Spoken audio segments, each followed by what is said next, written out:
Bismillahirrahmanirrahim. Assalamualaikum warahmatullahi wabarakatuh. Alhamdulillahi ta'ala nahmaduhu wa nasta'inuhu wa nastaghfiruh wa na'udzu billahi min syururi anfusina wa sayyiati a'malina. May yahdihillahu fala mudilla lahu wa may yudlil fala hadiya lahu. Asyhadu an la ilaha illallah wahdahu la syarika lah wa asyhadu anna Muhammadan abduhu wa rasuluhu la nabiyya ba'dah. Qala Allah Ta'ala fi kitabihil karim, ya ayyuhalladzina amanu taqullaha haqqa tuqatih wa la tamutunna illa wa antum muslimun. Wa qala ya ayyuhan nasu taqu rabbakumul ladzi khalaqakum min nafsin wahidah wa khalaqa minha zawjaha wa batha minhuma rijalan katsiran wa nisaa'a wattaqullaha alladzi tasaaluna bihi wal arham innallaha kana 'alaikum raqiba. Wa qala ya ayyuhalladzina amanu taqullaha wa qulu qawlan sadida yuslih lakum a'malakum wa yaghfir lakum dhunubakum wa may yuti'illaha wa rasulahu faqad faza fawzan 'azima. Amma ba'du fa inna khairal kalami kalamullahi wa khairal hadi hadi Muhammadin sallallahu alaihi wasallam wa syarral umuri muhdatsatuha wa kullu muhdatsatin bid'ah wa kullu bid'atin dhalalah wa kullu dhalalatin finnar. Rekan-rekan ikhwan dan akhwat Moratelindo yang semoga dimuliakan Allah Subhanahu wa taala. Alhamdulillah, segala pujian hanya milik Allah atas nikmat, rahmat, hidayah dan juga taufiknya. Maka pada kesempatan berbahagia di siang hari ini, kita masih dalam keadaan iman wal Islam, dalam keadaan sehat wal afiat, dalam keadaan dimudahkan untuk kita mendekatkan diri kepada Allah dengan menjalankan perintah dan kemudian menjauhi larangan-larangannya. Dan itu merupakan karunia yang begitu agung yang harus disyukuri oleh seorang hamba agar dia senantiasa mendapatkan terus karunia-Nya. Semakin hari makin baik kualitas keimanan dan ketakwaannya.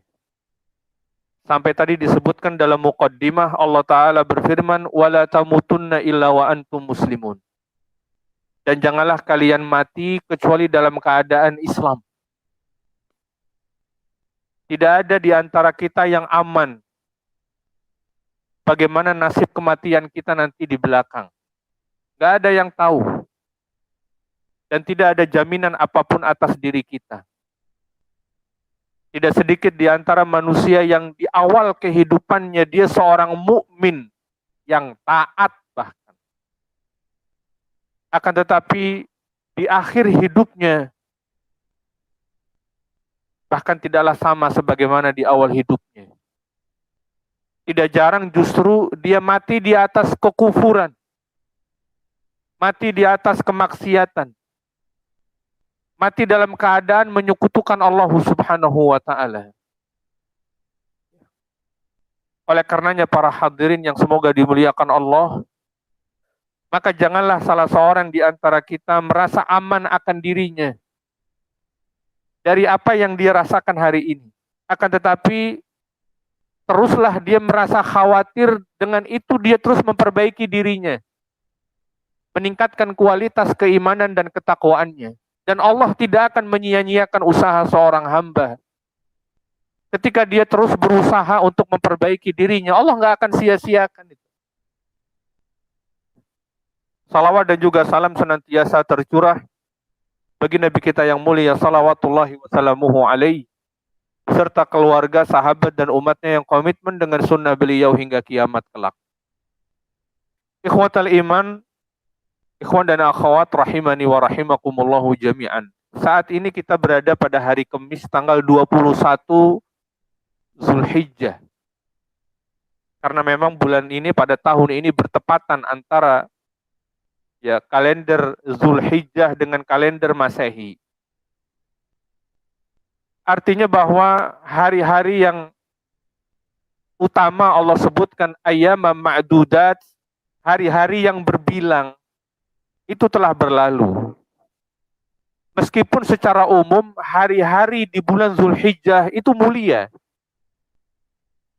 Itu Allah muliakan. Karena memang bulan Zulhijjah masuk dari 4 bulan haram. Bulan Zulhijjah adalah salah satu dari 4 bulan haram. Sebagaimana Allah sebutkan bulan Zulqa'dah, Zulhijjah, Muharram, dan Rajab. Di sisi Allah ada 12 bulan, ada 4 bulan haram. Maksudnya 4 bulan suci, 4 bulan mulia. Ya. Sebagaimana dari sekian banyak Baitullah, dari sekian banyak rumah Allah, di setiap penjuru dunia, penjuru negeri, ada satu yaitu Baitullahil Haram. Ada satu rumah Allah haram, suci, mulia. Maka demikian dari 12 bulan, ada 4 bulan haram. Salah satu saat ini kita sedang berada di tengahnya, bulan Zulhijjah. Akan tetapi dari 29 sampai 30 hari dari bulan Zulhijjah, ada hari-hari yang lebih utama secara keseluruhan. Bahkan Allah sebut di dalam kitabnya ayyama ma'dudat dalam surat Al-Baqarah, wazkurullaha fi ayyamin ma'dudat. Maka banyaklah kalian berzikir mengingat Allah di hari-hari yang berbilang. Abdullah ibnu Abbas radhiyallahu taala anhu, sahabat Nabi yang mulia, menafsirkan firman Allah wazkurullaha fi ayyamin ma'dudat, maksudnya adalah 10 hari pertama di bulan Zulhijjah dan 3 hari tasyrik setelahnya sampai tanggal 13 Zulhijjah. Dianjurkan, diperintahkan kita untuk memperbanyak zikir. Maka kita mengenal dengan yang namanya takbir mutlak dan takbir muqayyad. Ada takbir setiap saat dan waktu. Di setiap keadaan. Kita memperbanyak takbir, tahmid, tahlil. Nanti begitu tanggal 9 Zulhijjah ada yang namanya takbir muqayyad. Takbir yang dianjurkan, disunahkan setiap kali sholat 5 waktu. Selesai sholat 5 waktu, kita disunahkan bertakbir. Sampai dahulu sahabat Abdullah ibnu Umar radhiyallahu taala anhu, ikhwatal iman rahimani wa rahimakumullah, sengaja keluar ke pasar, bukan mau belanja, bukan mau dagang. Akan tetapi beliau sengaja keluar ke pasar Madinah hanya untuk takbir. Meneladani sunnah Nabinya sallallahu alaihi wasallam. Sampai di pasar, lalu kemudian semua orang di pasar bertakbir karena takbirnya Abdullah ibnu Umar radhiyallahu taala anhu.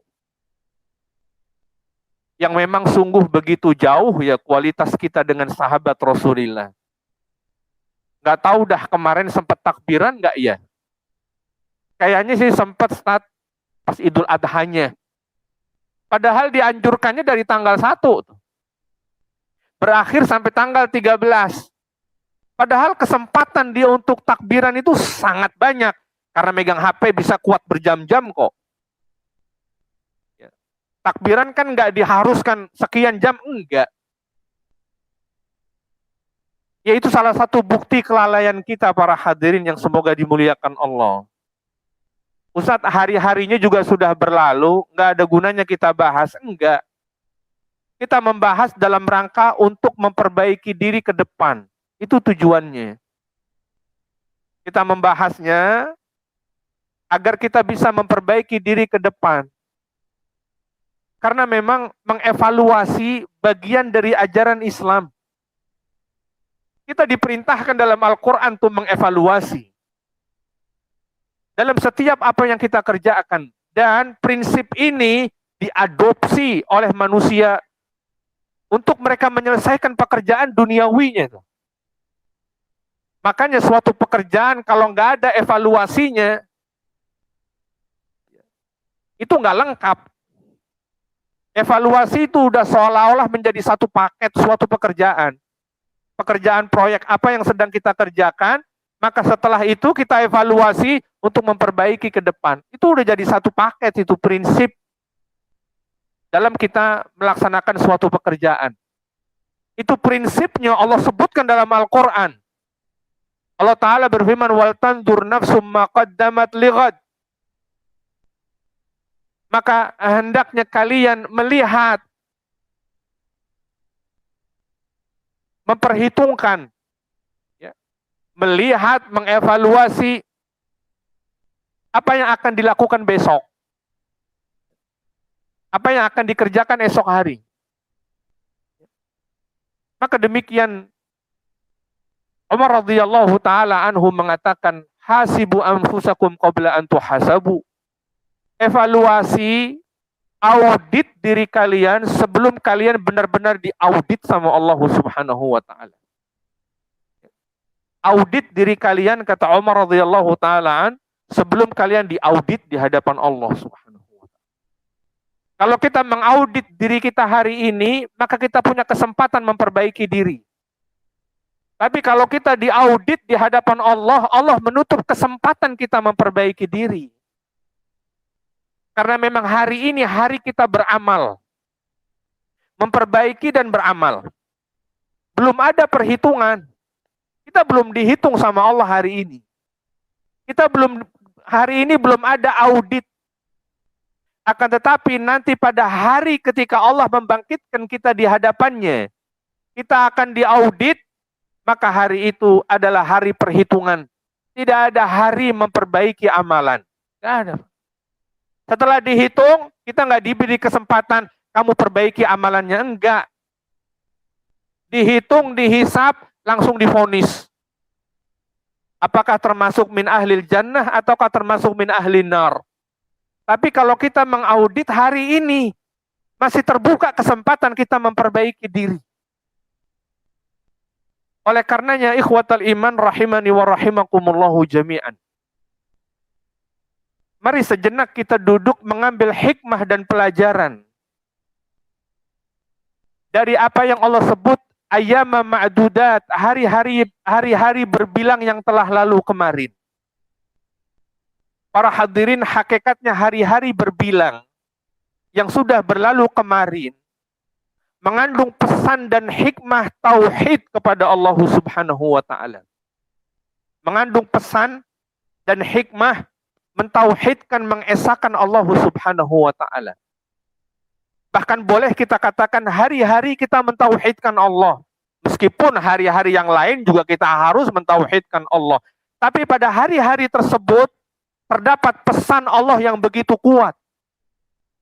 Disitulah berkumpul amalan-amalan besar yang menjadi prinsip tauhid kepada Allah Subhanahu wa taala.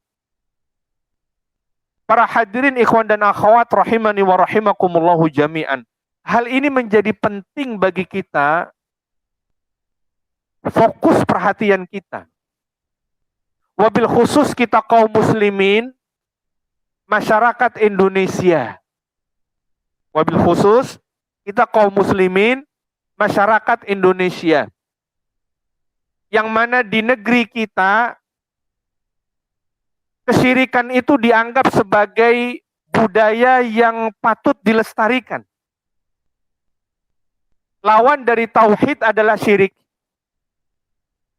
Kita ini kaum muslimin yang tinggal di negeri, kesyirikan itu dianggap tradisi yang patut dilestarikan. Ada yang larung sesaji di tengah lautan. Ada yang sedekah bumi dengan berbagai macam bentuk pengorbanan, persembahan. Bahkan di negeri kita yang namanya paranormal, dukun, ya, yang merupakan simbol kesyirikan, itu sangat dihormati, Pak. Bahkan mereka begitu dimuliakan tuh. Begitu dimuliakan, bahkan dibanggakan ke kancah internasional itu, Pak. Kita teringat dengan beberapa waktu yang lalu begitu viral. Ada seorang dukun wanita yang mengklaim megang remote langit katanya, Pak. Jadi katanya di langit itu ada AC, dia yang pegang remote-nya tuh. Dan itu bahkan sempat dibanggakan di kancah internasional. Ini hakikatnya dukun. Dukun yang mengklaim bisa mengatur apa yang selama ini Allah atur itu, Pak. Turun dan tertahannya hujan, ini kan Allah yang mengatur selama ini. Sampai bahkan teknologi yang sudah begitu maju saja, Pak, paling banter, paling pol, hanya memprediksi. Ini yang katanya teknologi paling maju nih. Hanya bisa memprediksi aja. Bukan mengatur, bukan memindahkan, bukan menahan. Lalu kemudian muncul sosok yang sempat dibanggakan ke kancah internasional. Kita nggak sadar, sebetulnya kita menjadi bahan lelucon tuh, Pak. Hari gini, orang yang mengklaim bisa mengatur turun dan tertahannya hujan, yang bisa memendahkan hujan, itu menjadi isu nasional. Kita hakikatnya bukan mereka bangga, mereka mencemooh. Cuma kan media kan gampang betul. Sesuatu yang buruk jadi baik. Sebetulnya kita menjadi bahan lelucon. Ini udah abad 21, Bos. Masih ada ya negara yang membanggakan, masyarakat yang membanggakan orang yang mengklaim yang tidak terbukti sama sekali secara ilmiah. Bahkan pada hari yang dia dibanggakan, ya hujan turun dalam waktu cukup lama. Berhentinya ya wajar setelah berjam-jam hujan. Ya inilah kenyataan kita hidup di tengah negeri yang katanya 80% kaum muslimin. Berarti kan kalau 80% dari 270 juta, kan ratusan juta juga itu, Pak. Ratusan juta juga kaum musliminnya. Yang diajarkan oleh agama tentang prinsip-prinsip ketauhidan, tapi hal ini menjadi viral tuh. Berapa banyak masyarakat kita yang mereka begitu memuliakan paranormal, memuliakan dukun. Dulu manusia menganggap orang pergi ke dukun tuh kampungan. Menganggapnya demikian. Orang pergi ke dukun tuh kampungan, bukan orang berpendidikan. Orang yang ketinggalan zaman. Tapi sekarang enggak tuh, Pak. Yang katanya tingkat kependidikan itu meningkat, ya. Menurut data sensus, orang yang enggak mengenyam pendidikan itu ya makin kecil. Orang yang buta huruf makin enggak ada. Pendidikan makin maju. Kesejahteraan juga makin maju. Tapi faktanya, dukun dan paranormal ya enggak pernah sepi peminat. Bahkan belakangan yang kerap muncul datang kelihatan para pejabat yang notabene orang pendidikan, nggak ada pejabat yang nggak sekolah. Ya. Para pejabat, para politikus, ya.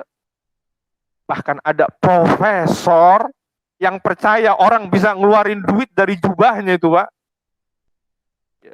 Mungkin Anda masih ingat beberapa waktu yang lalu, ya seorang profesor yang dia membela mati-matian seseorang yang bisa mengeluarkan duit dari jubahnya itu, Pak. Siapa tuh namanya itu, Pak? Siapa namanya yang dukunnya itu? Ya uang itu yo kayak air keran tuh. Ya. Peruri itu kalah tuh. Kalah banyak nyetak duit tuh. Ya, kalau peruri itu ya dia udah Kayak jubahnya itu kalau peruri itu mesinnya gede-gede, Pak. Ini nggak cuman jubah doang tuh. Duit udah kayak percetakan aja. Dan yang membelanya profesor. Hakikatnya dukun dan belakangan pun terungkap dia dukun. Di awal-awal orang bilang nggak, bukan dukun, wali katanya. Ya, wali setan tapi.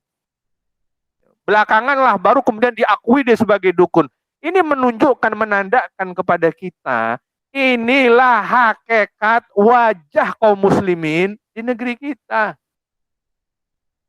Hal-hal klinik, hal-hal yang nggak logis, itu peminatnya masih tinggi, Pak. Ini yang katanya taraf pendidikan sudah naik, peminatnya makin tinggi. Apalagi begitu ya pandemi kemarin tuh. Ya, banyak yang kolaps, banyak yang terdampak. Itu makin membludak tuh pasiennya, Pak. Mereka konsultasi mulai dari urusan duniawi sampai urusan akhirat agama, konsultasinya sama dukun. Sekarang kan viral tuh di TV-TV nasional. Ya, dukun yang ya casingnya kayak mubalek tuh, Pak. Bisa menebak sesuatu yang tidak nampak, bahkan bisa berbicara dengan jin mana. Ya, itu kan viral itu. Nah, fakta ini semua bagi kita kaum muslimin yang tinggal di negeri yang kita cintai ini menjadi penting untuk kita mengevaluasi kembali ketauhidan dalam diri kita. Sebab dengan orang mentauhidkan Allah Subhanahu wa taala, dia akan dapatkan beberapa benefit. Banyak keuntungan yang dia dapat dengan kokohnya tauhid dalam diri dia. Tauhid merupakan sumber ketenangan dan rasa aman dalam jiwa manusia. Itulah tauhid. Ketika jiwa manusia telah dipenuhi oleh tauhid, maka perkara-perkara yang dianggap menakutkan oleh orang-orang yang jatuh dalam perbuatan syirik, orang yang percaya dengan klinik, Pak, itu nggak merasa aman tuh hidupnya. Nggak merasa aman. Mau pergi aja, dia harus konsultasi sama dukun tuh. Kira-kira hari ini saya pergi apa enggak ya? Mau ngadakan hajatan, walimahan putrinya, dia pun harus bertanya dulu ke dukun tuh. Hari baik, tanggal baiknya tanggal berapa? Dia takut. Karena kalau tidak sesuai, akan terjadi sesuatu pada pernikahan putrinya. Jadi, rasa takut itu menghantui dirinya. Orang-orang yang jatuh dalam perbuatan syirik, itu selalu mas dibuat takut. Lewat di jalan yang sedikit gelap, pamitan dulu tuh. Bah, saya mohon izin lewat. Karena dia yakin kalau nggak pamit, kalau dia nggak minta permisi, akan terjadi sesuatu menimpa dirinya. Tapi beda dengan orang yang beriman, Pak. Orang yang dipenuhi hati dan jiwanya dengan tauhid kepada Allah, mau jalannya gelap gulita, kayak dia sudah sandarkan dirinya kepada Allah. Dia meyakini bahwa Allah lah yang menjaga dirinya. Tapi orang yang menyekutukan Allah dan percaya dengan klinik tahayul khurafat, itu nggak merasakan ketenangan dan aman dalam jiwanya. Takut tuh. Begitu malam hari dengar burung gagak, wah siapa ya yang bakal mati? Itu syirik, Pak. Itu yang namanya tatoyur. Mau pergi, mau dagang, dia harus pastikan dulu kira-kira aman nggak dagangnya. Itu kan rasa takut, bentuk dari rasa takut. Nah, orang yang mentauhidkan Allah, ini akan mampu dia menutup pintu-pintu rasa takut yang memang dengan sengaja manusia yang membukanya tuh. Takut akan rezekinya. Ini kan bentuk, Pak. Di antara bentuk pintu rasa takut yang dibuka oleh manusia, dia ketakutan dengan rezekinya tuh. Padahal bukankah Allah yang telah menyatakan bahwa rezeki Allah yang ngatur.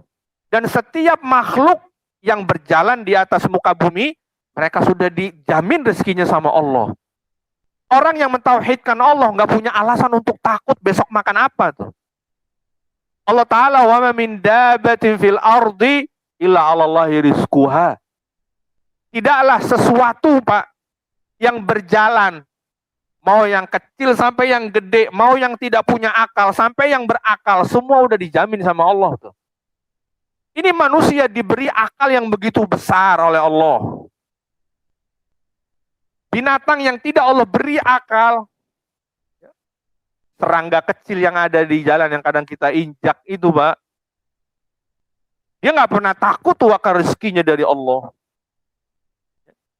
Burung yang demikian kecilnya, kalau ada orang kabur ketakutan, nggak pernah dia nggak makan.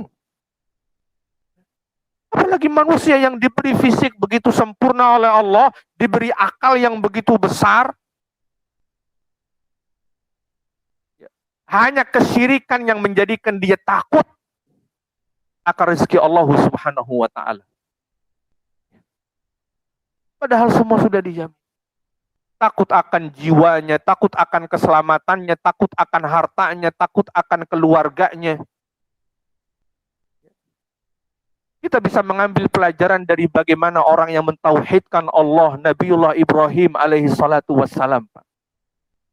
Ketika tauhid begitu tertanam kuat dalam jiwa Ibrahim alaihi salatu wassalam, ketika kaumnya berusaha menakut-nakuti Ibrahim dengan patungnya, wahai Ibrahim, hati-hati antum kualat loh nanti. Nanti terjadi sesuatu pada diri antum loh. Kan gitu, Pak, orang-orang musyrikun menakut-nakuti manusia. Hati-hati loh, kalau lewat sini nggak kasih sesajen, kesurupan loh. Nanti pamali loh. Nanti cilaka loh. Kan mereka begitu menakut-nakuti manusia. Lihatlah bagaimana Ibrahim alaihi salatu wassalam ketika ditakut-takuti oleh kaumnya. Apa jawab Ibrahim? Wa kaifa akhafu ma asyraktum wa la takhafuna annakum asyraktum billahi ma lam yunazzil bihi alaikum sultana fa ayyul fariqaini ahaqqu bil amn. Apa kata Ibrahim? Bagaimana saya ketika ditakut-takuti oleh mereka, bagaimana saya takut dengan sesembahan-sesembahan kalian yang mana kalian menyekutukan Allah dengannya. Sedangkan kalian sendiri nggak merasa takut menyekutukan Allah yang mengatur alam semesta, yang menciptakan segala sesuatunya. Kata Ibrahim, bagaimana saya takut terhadap sesembahan yang kalian sendiri buat, yang tidak bisa berbuat apa-apa, tidak bisa menyelamatkan dirinya, nggak bisa.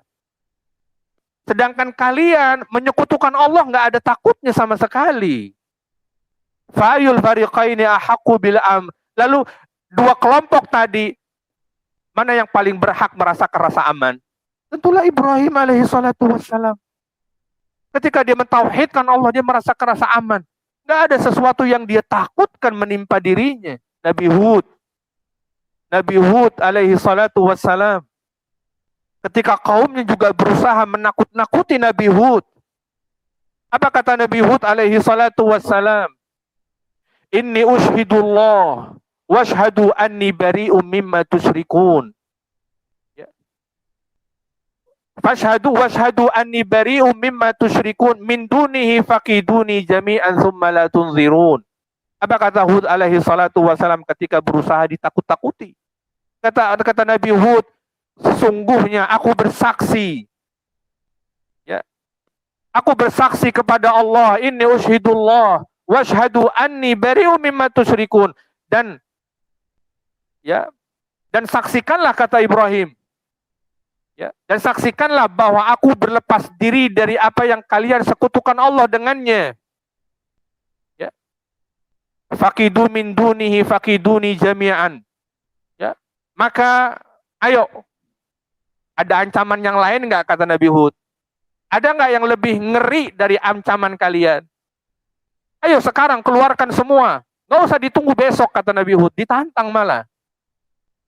Itulah ketika ketauhidan seseorang kokoh. Kata Nabi Hud, mana ada yang lebih ngeri nggak dari ancaman kalian? Ya. Dari ancaman sesembahan kalian, kata Nabi Hud, ada yang lebih serem nggak, kata Nabi Hud? Inni tawakkaltu 'ala Allah, Rabbi wa Rabbikum. Kata Nabi Hud, sesungguhnya aku bertawakal kepada Allah, Rabb saya dan Rabb kalian. Ya. Kita punya Tuhan yang sama, Tuhan saya dan juga Tuhan kalian. Itulah bagaimana wujud ketika tauhid itu kokoh dalam jiwa seseorang. Gak ada rasa takut. Tidak ada rasa takut tentang keamanan dirinya, tentang jiwanya, bagaimana rezekinya. Gak ada. Ya. Karena dia telah menyerahkan dirinya kepada Allah Subhanahu wa ta'ala.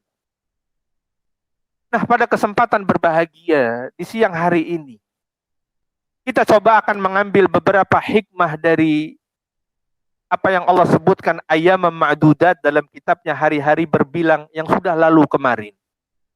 Dari tanggal 1 sampai 13 Zulhijjah. Di situ ada pesan-pesan tauhid. Dan amalan-amalan besar yang merupakan simbol tauhid. Yang pertama takbiran. Takbir yang dianjurkan oleh Nabi sejak hari pertama. Makanya Allah katakan wazkurullaha fi ayyami ma'dudat. Banyaklah kalian mengingat Allah. Maksudnya kita takbiran. Iya Ustaz, kemarin anak agak lalai, ya takbirannya cuman Idul Adhanya doang. Udah ke depan, ini menjadi perhatian kita. Kan takbiran gak mesti kita di masjid pakai speaker Pak ya. Kan gak enak juga kalau suaranya fales.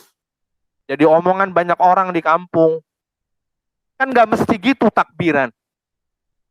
Gak mesti megang mic. Takbiran, ya misalkan kita di atas kendaraan motor, di atas mobil misalkan, ya, kan tidak menyita konsentrasi. Ya. Setiap kesempatan kita duduk, kita takbiran. Lalu kemudian pada tanggal 9 Zulhijjah, dianjurkan kita takbiran setiap kali selesai sholat fardu. 3 kali, 5 kali, sesempatnya. Sampai berakhir tanggal 13 Ayyamut Tasyrik. Sadarkah kita ketika kita bertakbir Allahu Akbar, Allahu Akbar. Ketika kita takbiran, artinya adalah ketika itu kita membesarkan Allah Subhanahu wa ta'ala. Kita menyatakan bahwa tidak ada yang lebih besar dari Allah. Itu bukan sebatas kalimat yang hanya cukup diucapkan, lalu seseorang tidak merenunginya, tidak. Kalaulah dia merenungi takbirannya, maka seharusnya dia tidak menyekutukan Allah. Maka seharusnya dia tidak ikut membanggakan dukun yang mengklaim bisa mengatur turun dan tertahannya hujan. Jika dia memahami takbir, jika dia memahami bagaimana ada yang paling besar, tapi justru menggantungkan hidupnya sama yang kecil. Ada sang pencipta, Khalik, tapi dia sandarkan hidupnya kepada makhluk yang sama-sama statusnya dengan dia. Dia pergi ke dukun, dia kemudian menyimpan jimat, itu kan benda semua, itu kan makhluk semua. Ada sang Khalik, tapi menyandarkan hidupnya juga ke makhluk yang statusnya sama.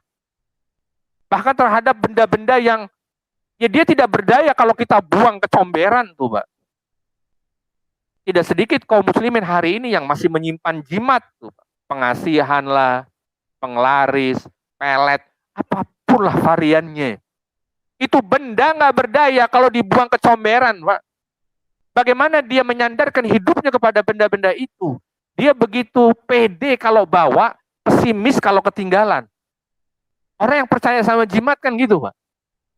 Dia percaya diri kalau bawa, tapi kemudian dia gugup kalau ketinggalan tuh. Itu orang-orang yang ya jatuh dalam perbuatan syirik kan kayak begitu. Dan itu di tengah masyarakat kita masih sangat banyak, Pak. Ya, agar disayangi oleh atasannya lah, agar lancar karirnya lah, agar laris dagangannya lah, apapun alasan mereka. Itu semua adalah kesyirikan. nggak paham tuh dengan takbir yang dia ucapkan bahkan dalam setiap gerakan sholatnya. Makanya Allah katakan dalam kitabnya, Inna salata tanha anil fahsya'i wal munkar.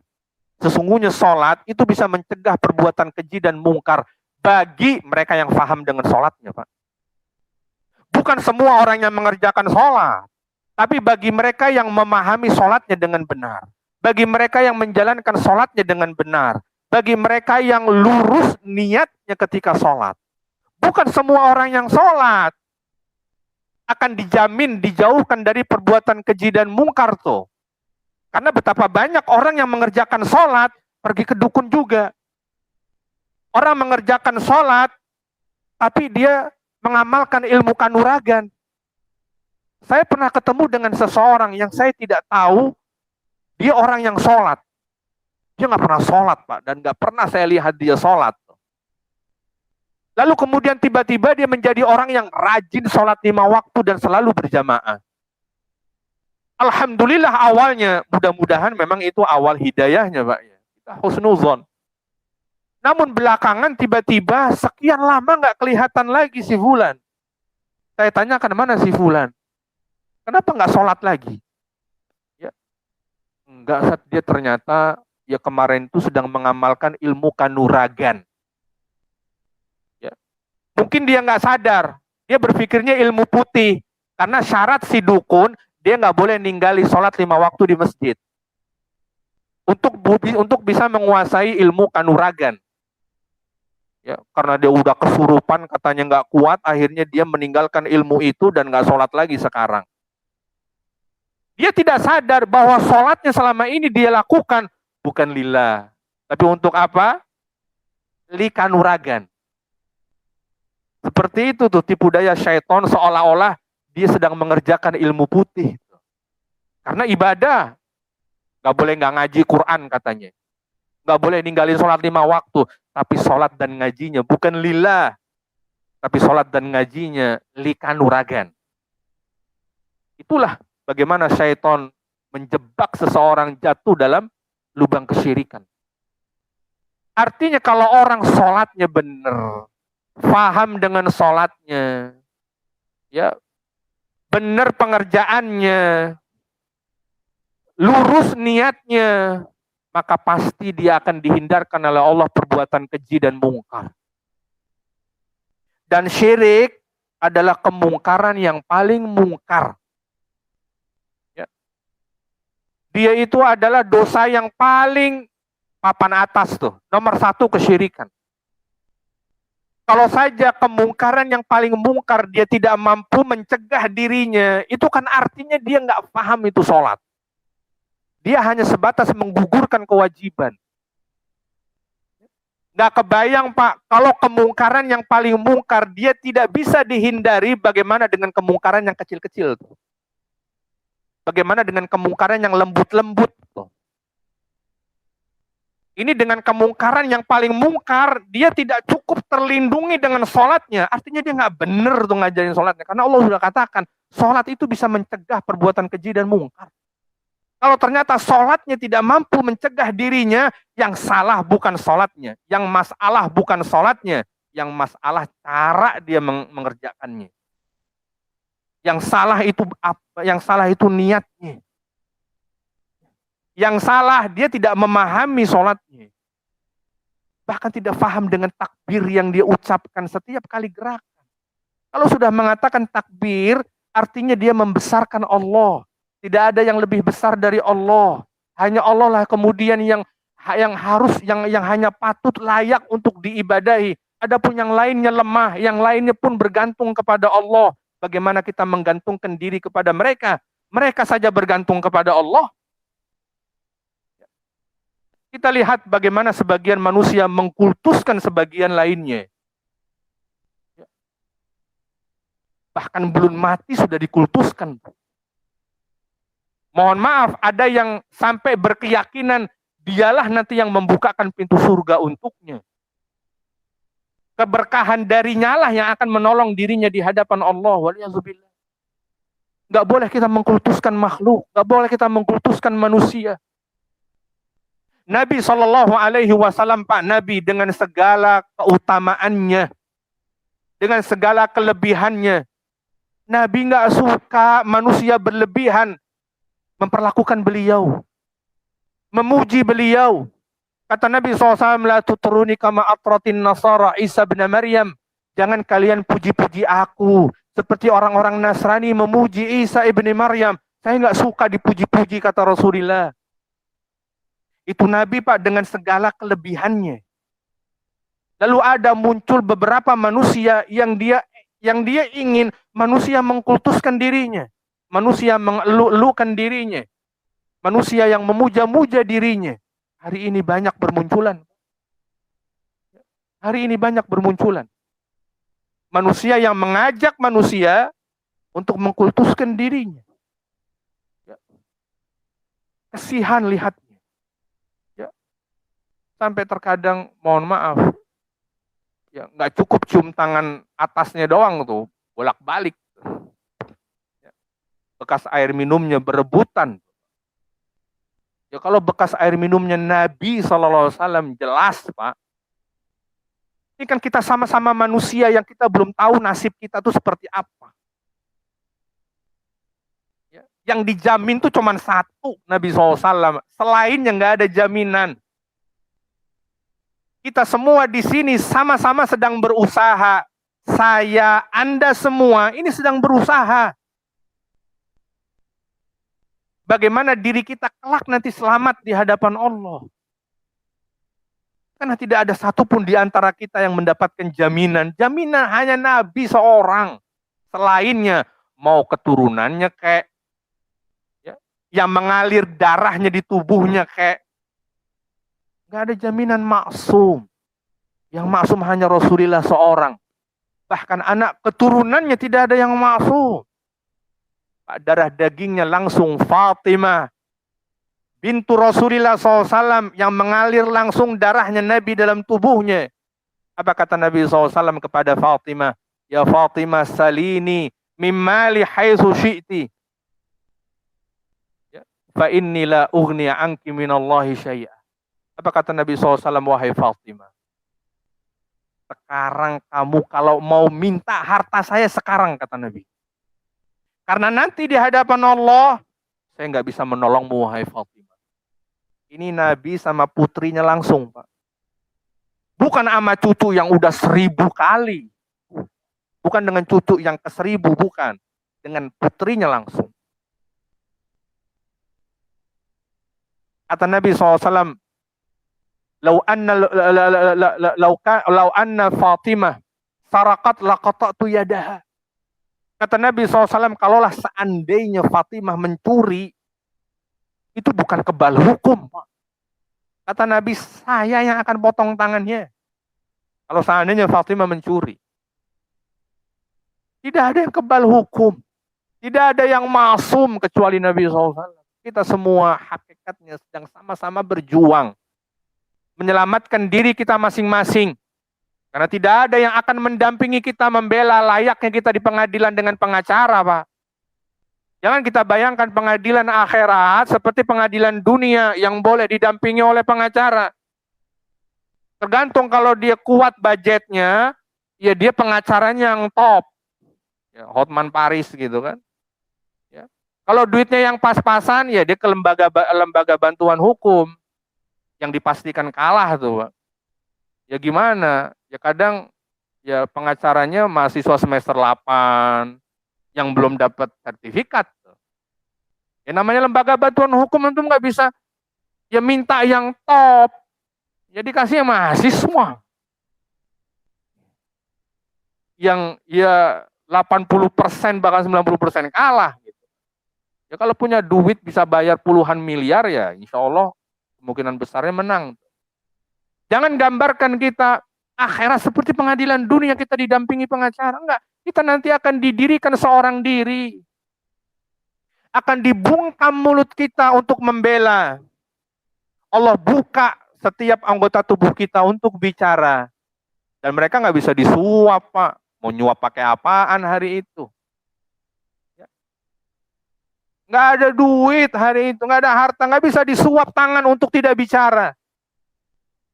Barangkali lisannya bisa berbicara berbohong, tapi Allah bungkam hari itu. Allah bungkam lisannya, Allah biarkan berbicara semua anggota tubuhnya.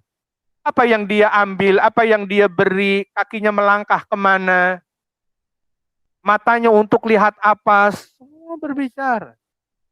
Memberikan kesaksian dan gak bisa disuap, tidak seperti pengadilan dunia yang kebanyakan ya terjadi penyuapan.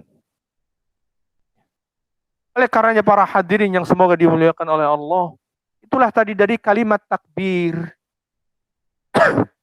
yang apabila kita renungi, maka tidak sepatutnya kita menyekutukan Allah. Karena kita sudah menyatakan dan mengikrarkan bahwa Allah Maha Besar. Tempat yang memang seharusnya kita menggantungkan diri itu. Bukan dengan sesuatu, bukan dengan diri kita bahkan. Karena ada sebagian orang yang begitu pede dengan skillnya, Pak. Pede dengan kepintarannya, dengan kecerdasannya. Dengan keahliannya, dengan skillnya. Ada orang yang seperti itu. Sampai dia akhirnya lupa meminta pertolongan kepada Allah, dimudahkan oleh Allah, tawakal kepada Allah. Lupa dia. Karena dia merasa cukup dengan dirinya. Cukup dengan kemampuannya. Ada yang seperti itu nggak boleh. Sampai Nabi SAW berdoa, Pak. Ini Nabi berdoa dalam doanya, wala taqilni ila nafsi tarfata ain. Ya Allah, jangan engkau serahkan diriku pada, ya, dibiarkan diri ini tidak menyandarkan kepadamu meski sekejap mata, kata Nabi SAW. Jangan biarkan. Diriku ini tidak bergantung padamu meski sekejap mata. Meski sekedipan mata. Itu doanya Nabi. Dengan segala kesempurnaannya. Adapun kita, ya terkadang kita begitu percaya diri dengan skill, kepintaran, kecerdasan. Nggak boleh.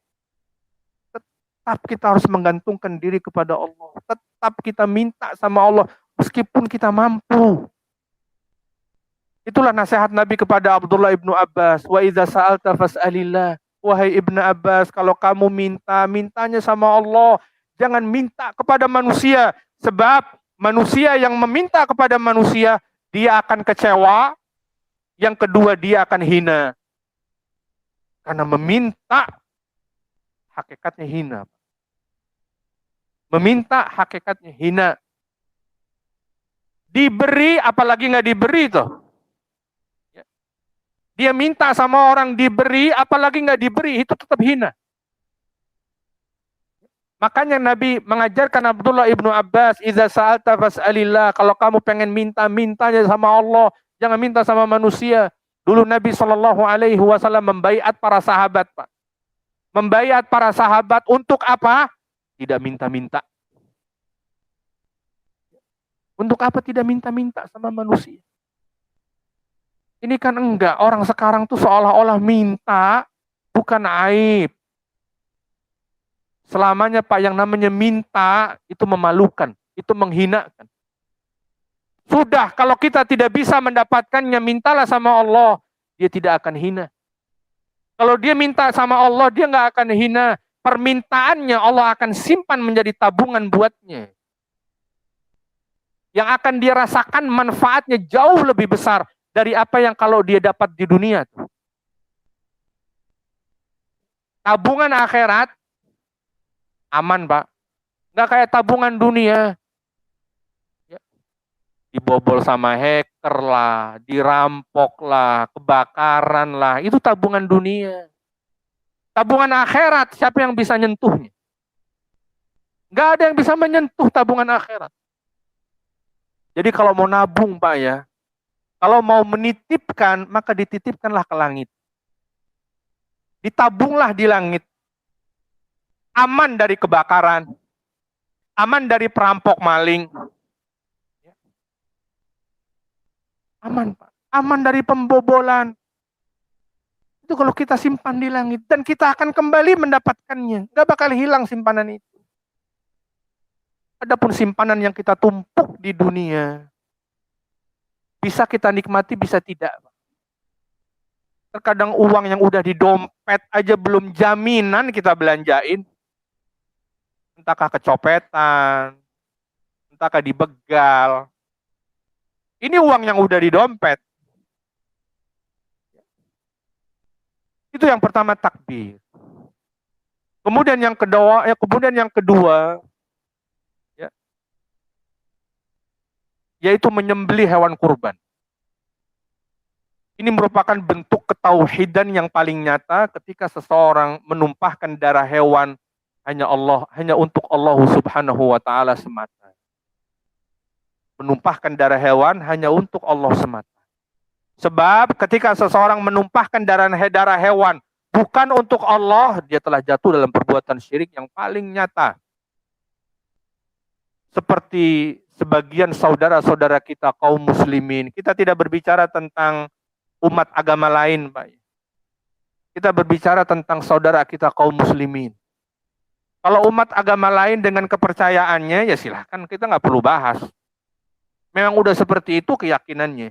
Tapi ini sebagian kaum muslimin. Tidak sedikit di antara mereka menumpahkan darah hewan, tapi bukan karena Allah. Tapi untuk dilarung sesajinya, untuk disedekahkan ke bumi setelah panen raya, itu kan menyembelih hewan biasanya. Agar tidak diganggu misalkan, oleh penghuni rumah misalkan, oleh penghuni suatu tempat dia menyembelih hewan. Itu jelas kesyirikan. Maka tidak dibolehkan. Ketika kita mengorbankan hewan kurban kemarin, seolah-olah di sana ada pesan dan kesan bahwasannya mengorbankan hewan hanya semata-mata untuk Allah, nggak boleh selainnya. Itu kalau kita jeli merenungi dan melihat, Pak, kesan dan pesan yang ditangkap hewan kurban. Ada jutaan hewan yang dikurbankan pada hari yang sama. Itu merupakan ada pesan dari Allah bahwa hewan hanya ditumpahkan darahnya untuk Allah. Nggak boleh kepada selain. Dan itu merupakan pesan-pesan tauhid. Ya, yang di negeri kita banyak praktek manusia menumpahkan darah hewan untuk selain Allah. Kemudian yang ketiga terkait dengan mereka yang sedang melaksanakan ibadah haji. Kita doakan mudah-mudahan mereka termasuk yang hajinya mabrur dan kembali ke keluarganya dengan keadaan sehat dan selamat. Berkumpul dengan keluarganya. Bagi mereka yang melaksanakan ibadah haji, mereka melaksanakan tawaf. Dan tawaf merupakan amalan yang begitu agung. Yang Allah perintahkan di dalam kitabnya yang tidak boleh dikerjakan kecuali di Ka'bah. Allah Ta'ala berfirman, wal yatawafu bil baitil atiq. Maka bertawaflah kalian ke Baitullah Ka'bah. Para ulama menjelaskan bahwa jika ada tawaf yang dikerjakan di selain Ka'bah, maka termasuk perbuatan syirik. Kalau kita keliling-keliling di mall itu bukan tawaf namanya, Pak, ya. Ya, kita cuma jalan-jalan. Jangan dibilang tawaf. Yang namanya tawaf tuh ya ada tata cara tertentu khusus dan di tempat tertentu. Artinya tidak boleh tawaf dilakukan di selain Ka'bah. Pertanyaannya, apakah ada manusia yang bertawaf selain di Ka'bah? Banyak. Saya tidak berbicara tentang mereka yang beda agama, Pak, ya. Kita berbicara tentang saudara kita kaum muslimin yang melakukan ibadah tawaf. Tawaf seperti tawaf di Baitullah. Tapi bukan di Ka'bah. Sampai ada di sebuah daerah, saya nggak perlu sebut namanya, saya khawatir nanti ada yang dari situ.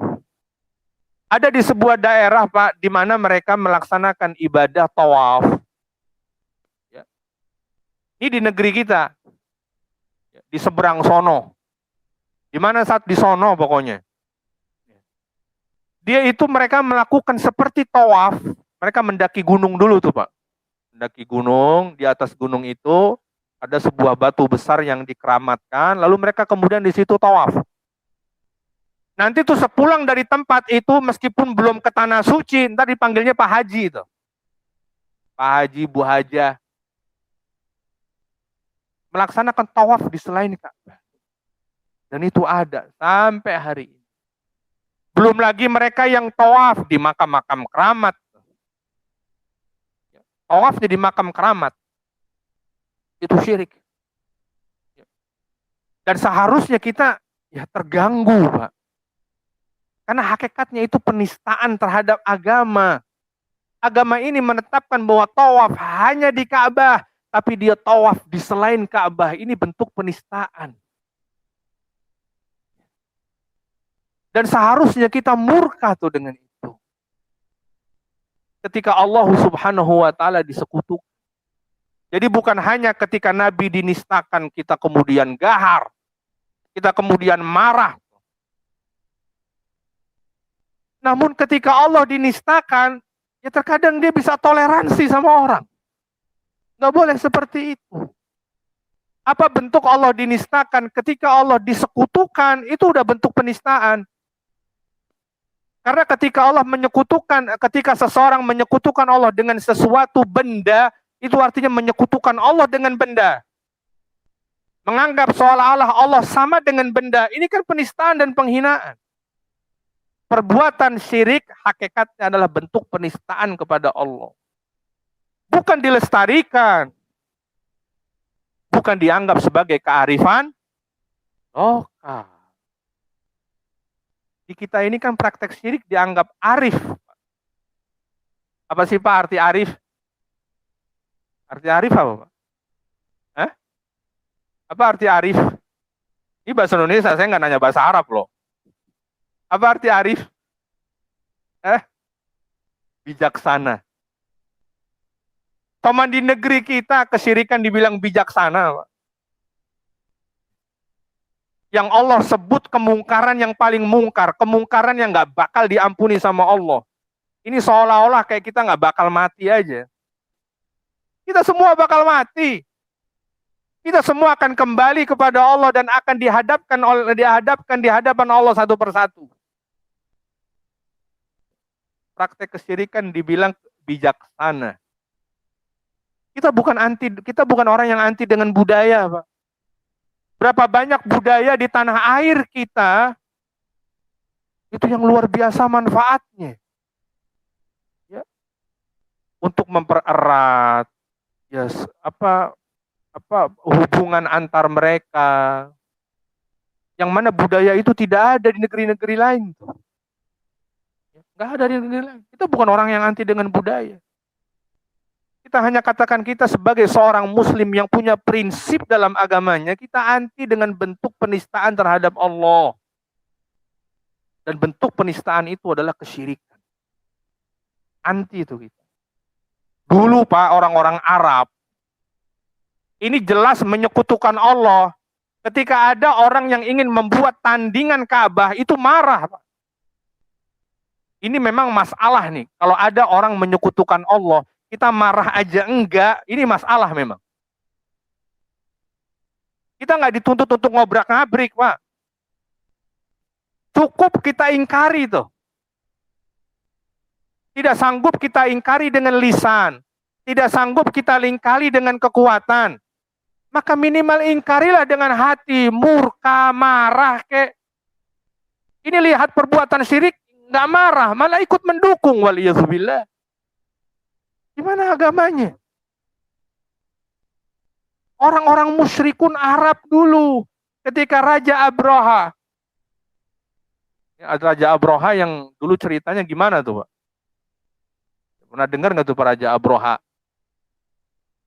Yang hendak menghancurkan Ka'bah itu Pak Raja Abraha. Dulu itu dia di Yaman, dia Raja Yaman, yang mayoritasnya Nasrani dan Yahudi di sana. Dia membuat sebuah gereja, maksudnya untuk menandingi Ka'bah. Gerejanya dia bangun begitu megah. Terbuat dari emas, tembaga, perak. Pokoknya dengan desain yang begitu luar biasa. Dengan harapan, ini masyarakat dunia tertuju perhatiannya ke negeri dia. Karena memang zaman dulu Makkah itu menjadi pusat perhatian manusia di dunia. Mereka beribadah sebagaimana Ibrahim dahulu ada syariat haji. Ya. Mereka beribadah, mereka tawaf di Ka'bah sejak dahulu kala. Nah, Abraha pengen itu dialihkan ke negerinya. Mungkin ada unsur agar devisa negaranya meningkat, mungkin kan ada kunjungan, ada wisatawan. Cuma intinya dia pengen orang datang ke negerinya, tawaflah di situ. Kalau dibandingkan dengan Ka'bah, ya lebih megah kuil yang dia buat. Kalau dari sisi megahnya, Pak ya. Ka'bah itu kan hanya ya susunan batu granit, kotak gitu doang, nggak ada desainnya. Tapi Ka'bah punya histori yang begitu kuat. Punya ikatan keimanan yang begitu kuat. Yang dibangun oleh Abraha nggak ada historinya apa-apa, itu hanya dia yang bangun. Ketika dia bangun dan orang-orang diminta, ayo tawaf di saya, jangan di Ka'bah, nggak bagus desainnya. Enakan ini bagusan. Ada orang Arab, Bani Kinanah, disebutkan dari Bani Kinanah. Dengar begitu kesal dia, Pak. Marah di dalam hatinya. Padahal dia menyekutukan Allah tuh. Padahal mereka termasuk yang menaruh patung di sekeliling Ka'bah. Dulu orang kalau tawaf sebelum Rasulullah, mereka tawaf di antara patung berhala itu. Yang jumlahnya bukan 1, 2, 360. Bukan 1, 2 berhalanya, Pak. Begitu Nabi Fathu Makkah, dihabisi semua oleh Nabi SAW. Nggak boleh ada patung. Tapi dulu mereka itulah yang menyekutukan Allah di depan Ka'bah. Tapi begitu ada orang yang ingin menandingi itu, agar mereka tawaf di negerinya, ada orang Arab yang begitu marah, dia lumuri dinding kuil itu dengan tinjanya, Pak. Dia lumuri itu dengan tinjanya. Saking marahnya. Sampai akhirnya Abraha tahu dan dia marah besar. Lalu dicari tahu siapa pelakunya. Dan disebutkan bahwa pelakunya adalah salah seorang dari penduduk Makkah yang di situ ada Ka'bah. Makin marah lagi. Ternyata dari situ. Udah lama dia kesal dengan tempat itu karena orang pergi ke sana. Akhirnya dia kumpulkan pasukan. Salah satunya ada pasukan gajah.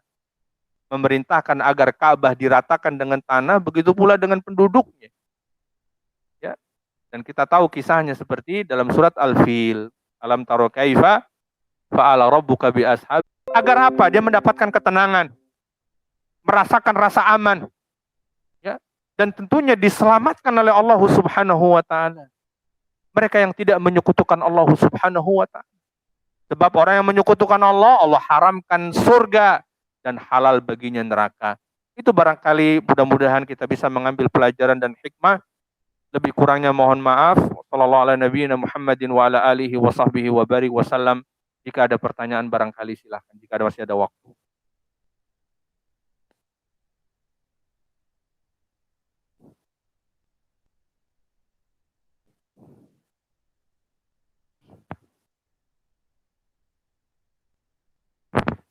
Baik. Silakan, Mas. Silakan. Ya.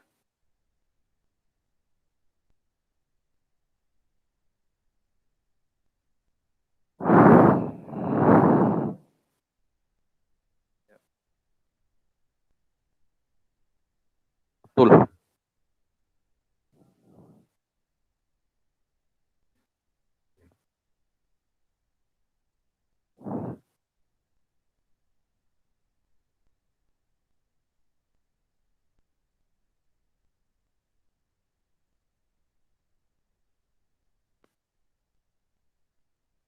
Ya.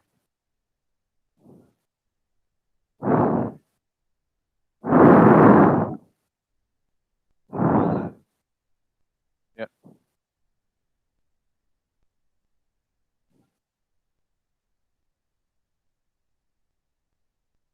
Ya. Pertanyaannya? Pertanyaannya?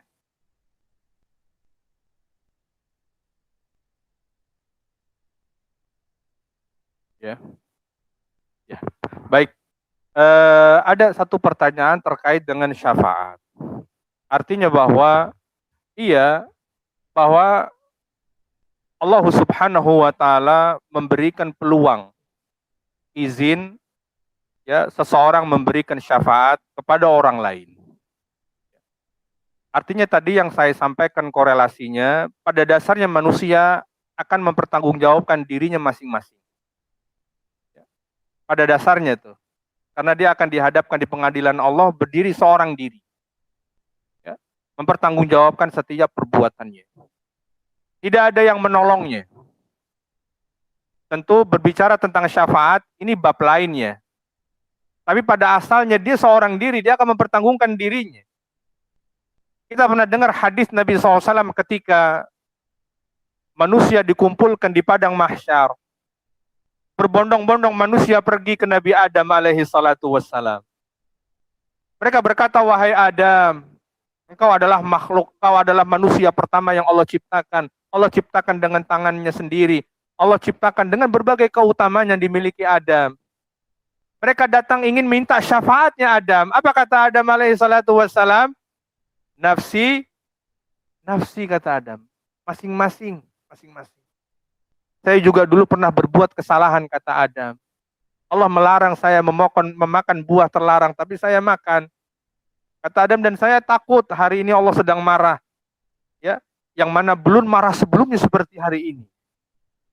Mereka pergi ke nabi yang lain, mereka katakan nafsi, masing-masing udah. Nggak bisa. Artinya secara asal mereka mempertanggungjawabkan dirinya. Tapi nanti ada sesi di mana ya Allah memberikan izin syafaat seperti tadi yang disampaikan. Ya. Akan tetapi syafaat tersebut dengan syarat.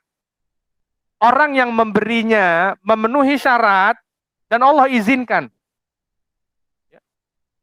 Dan orang yang diberi syafaat, dia memang layak. Karena ada di antara manusia, dia tidak layak mendapatkan syafaat. Contohnya apa? Dia yang mati dalam keadaan kesyirikan. Belum sempat taubat, Pak. Beda dengan orang yang dia dahulu bahkan dukun, tapi sekarang bertaubat. Ya ini yang diampuni. Tapi ada orang yang bukan dukun, cuman pergi ke dukun, tapi nggak sempat taubat, dia mati. Ini yang nggak diampuni. Nah, dilihat orang yang diberi syafaat ini layak enggak? Kalau ternyata dia tidak layak, maka tidak ada yang bisa memberikan syafaat padanya. Dan orang yang memberikan syafaat juga mendapat izin dari Allah. Seperti tadi yang ditanyakan. Ya, seperti misalkan ya orang yang mati syahid di medan perang, dia bisa memberikan syafaat 70 orang dari keluarga dekatnya. Ya, seperti tadi kemudian anak yang meninggal di waktu kecil sebelum balik, ya, lalu kemudian dia akan memberikan syafaat kepada kedua orang tuanya. Tapi pada dasarnya manusia mempertanggungjawabkan dirinya masing-masing. Allahu a'lamu bishawab. Baik, ada yang lain? Silakan.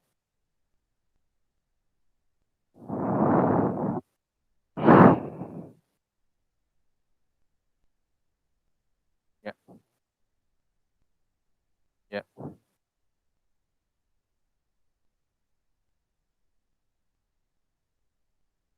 Ya.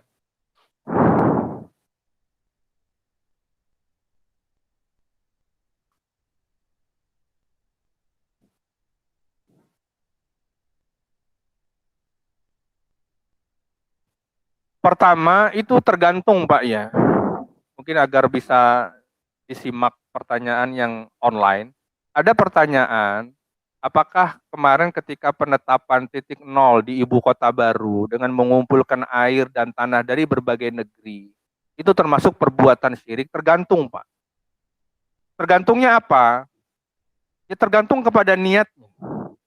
Kalau niatnya adalah sebagai simbol semata, ya, simbol persatuan, ini sebagai ibu kota, untuk seluruh daerah yang terpencar-pencar di NKRI ini, dikumpulkan tanahnya sebagai simbol persatuan, nggak ada masalah.